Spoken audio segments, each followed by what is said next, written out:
When I was a kid, I wasn't scared of anything. Us Gen Xers and elder millennials had punk rock, skateboarding, and horror movies on VHS. That's all we needed. I wasn't a great musician, and I was an even worse skater. But back then, I wasn't afraid of trying, I wasn't afraid of failing, and I wasn't afraid of falling. Those of us who survived are now the old folks at the party, and the only things I'm good at anymore are watching those horror movies and worrying about the future. There's plenty to be scared of as a grown-up. Most of all, feeling like you're running out of time to accomplish everything you had dreamed of doing. I always think about dying. I always think about dying. I always think about dying. I always think about dying.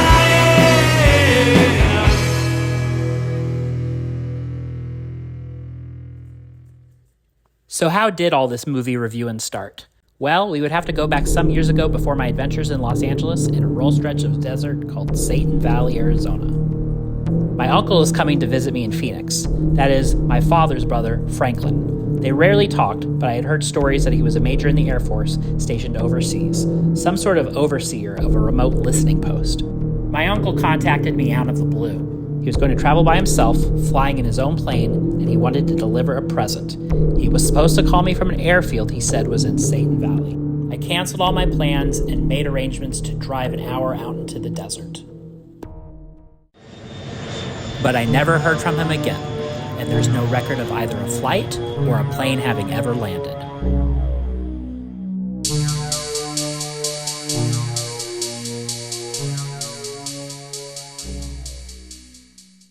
I haven't talked to him since I was a little kid, but I was really looking forward to seeing him. I'm sorry to hear that.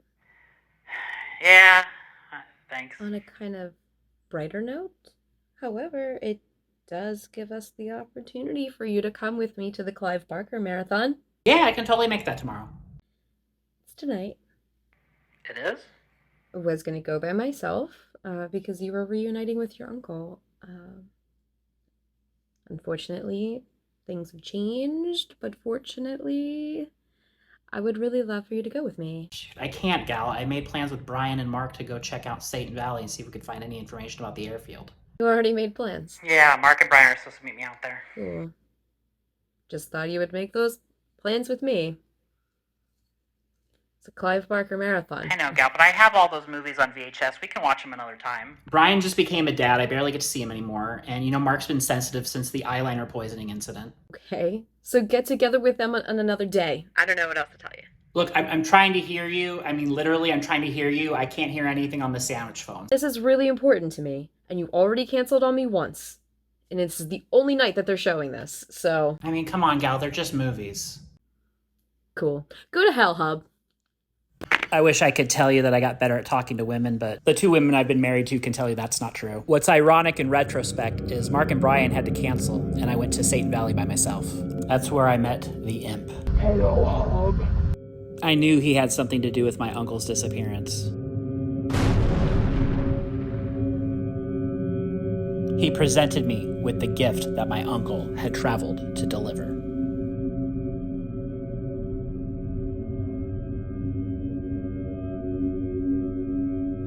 My uncle had been the recipient of a curse, and he intended to lift it by passing it on to me. The imp intervened, and my uncle was no more.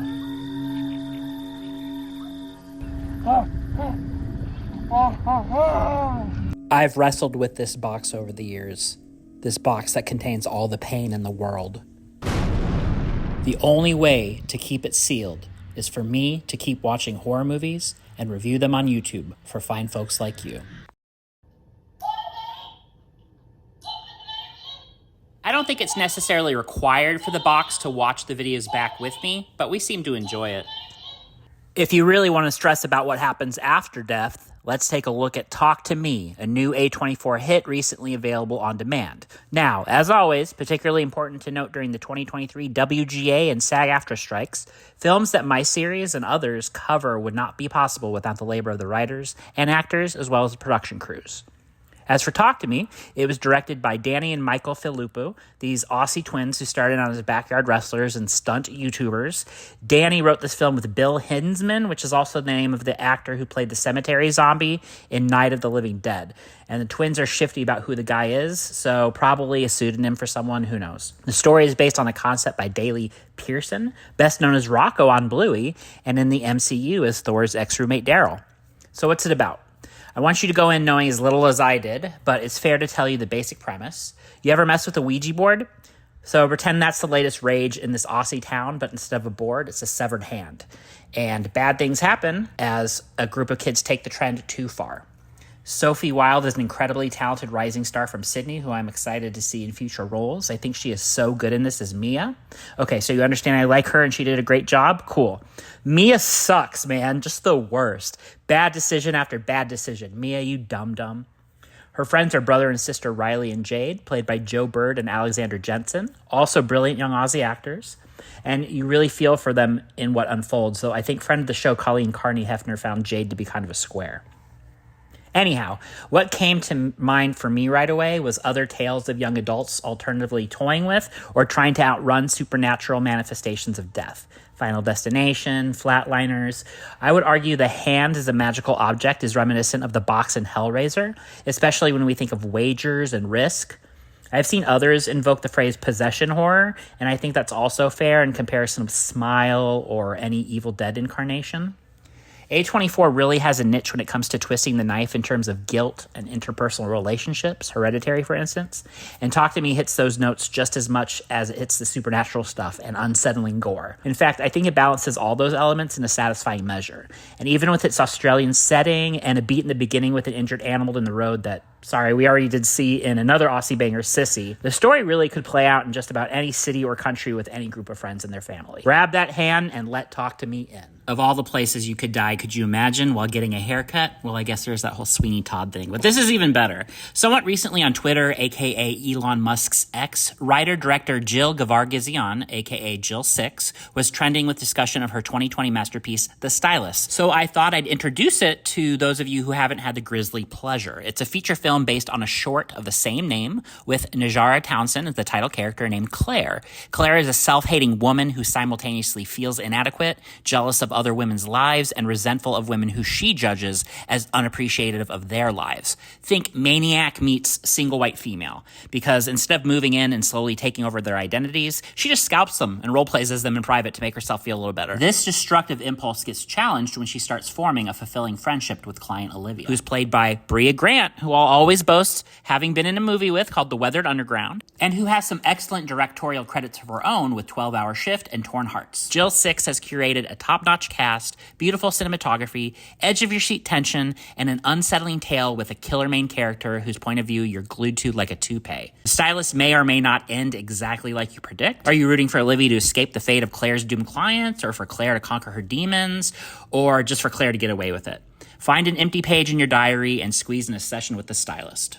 Sometimes death isn't the scariest thing. It's what happens when your wishes come true. And that's the premise of Dr. Saville's horror show, directed by, yes, a buddy of mine, Kevin R. Phipps. He's a guest on my new podcast on the Morbidly Beautiful network, The Chamber. And this is a horror anthology with stories by Craig W. Chenery, Kevin, and Kirk Levinger, who also plays Drew. Alan Valor plays the titular Dr. Saville, a sort of good cop, bad cop in the same body, except bad doctor, worse doctor. This is a new horror icon, folks, and he is going to make your wishes come true in the worst way. Well, entertaining for us, the audience. I don't want to give away the stories, but one of them is bonkers in the best way and starring my new favorite Lithuanian actress, Christina Kat. Look, we are in the golden age of independent horror, and Dr. Saville's horror show is a really good example of that.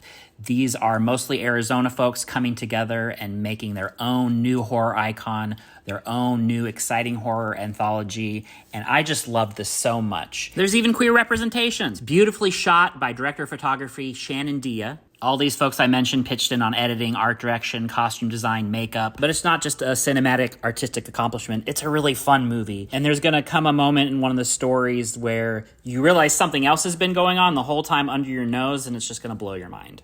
So go buy the Blu-ray, buy the Aquapets t-shirt while you're at it too, or buy or rent on any one of the on-demand streaming services. As of this publication, you can even watch it on Tubi. But no matter how you make your wish, make it with Dr. Saville's Horror Show.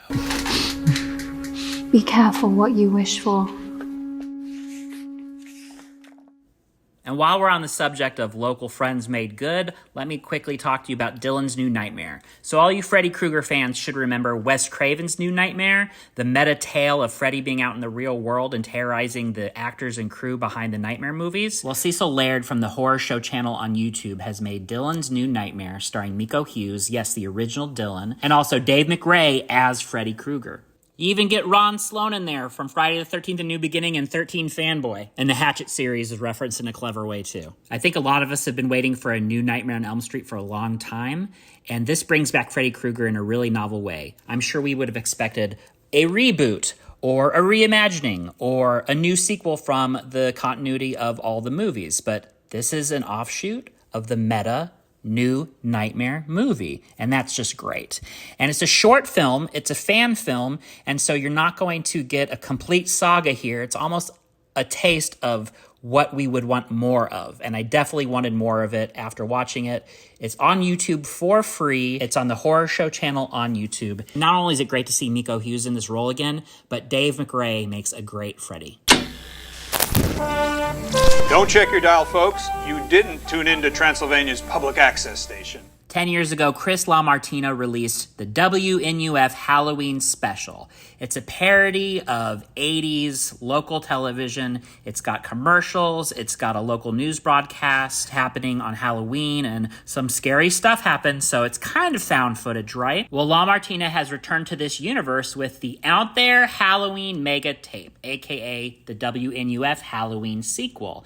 And this takes that same sort of approach. It's local television. It's happening on Halloween. You see commercials, but now it's the 90s. And so we have parodies of those talk shows, Jerry Springer, Ricky Lake, Jenny Jones, that we saw a lot of in the 90s and early 2000s. And now we're dealing with aliens and cults. So if you liked that WNUF Halloween special, or in general, you like sketches and spooky stuff, maybe you know Spooky Dookie, which I talked about a year ago, then this is definitely going to be up your alley. While I watched it for review in the middle of the day, I suggest that you get a group of friends and watch these back to back at night. The third Saturday in October is not just the name of a college football rivalry between Alabama and Tennessee. It's a horror franchise conceived by Jay Burleson, who's featured the Nobodies in 2017, played with meta-narrative and fictional documentary. His latest creation is a fictional 1970s breakout slasher series, picked up with its fifth entry in the 1990s. That's right, push play on part 5 first. Indie horror it girl Kansas Bowling, who did a good turn in Once Upon a Time in Hollywood as Manson family member Blue, plays babysitter Maggie, with precocious PJ as her charge, played by Poppy Cunningham.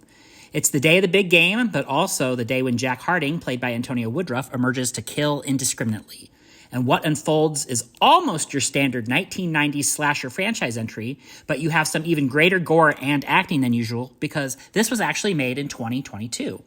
Despite what the Helium and Spinane soundtrack might trick you into believing. It's sadistic fun, cleverly stupid in parts, with cringy, horned-up college kid talk that is very true to the era and genre. But then let's take things a step further. You next push play on the third Saturday in October, Part 1, the original 1970s entry, with Woodruff in the Jack Harding role, again, and even creepier with the mask off in his origin story.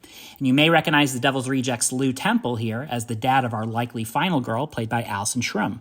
Surviving family members of Harding's previous victims, Ricky Dean Logan and Vicki Newton, are our unlikely duo and veritable Ahabs, played by Darius Willis and KJ Baker. And while I love Part 5, which again, you should watch first, Jay Burleson says so, it's the origin story, also made in 2022 and released at the same time, which made me enthusiastic about Burleson's vision as a whole. This particular entry isn't just retro horror, it's grindhouse style, with the grit on the film and that outlandish acting style that feels right at home at the drive-in. Like when you see all the people high on the pot and they're acting bizarrely, it's very true to how people acted on film in the 70s.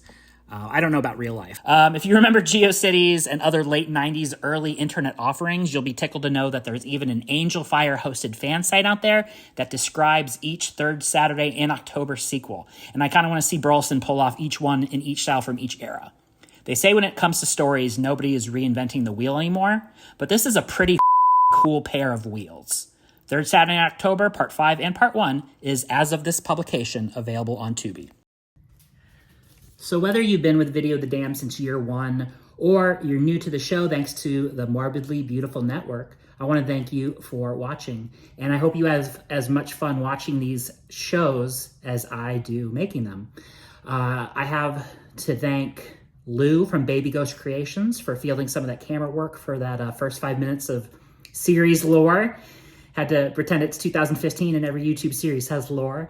I have to thank Megan Marie for making this sandwich phone alongside with Sesame Street's Stacey Gordon. You can check her out at puppetpie.com. I have to thank Krystle Ann Griffin, who played the part of Gal.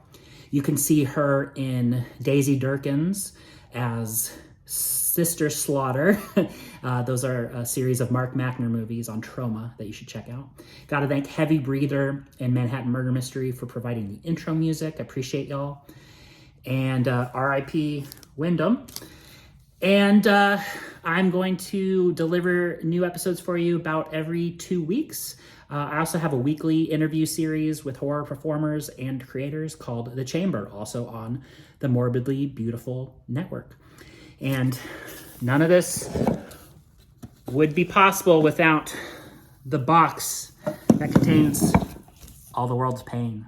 And thanks to Jason and Gina from Terror Trader for the video store location. So, until next time, I remain Hub.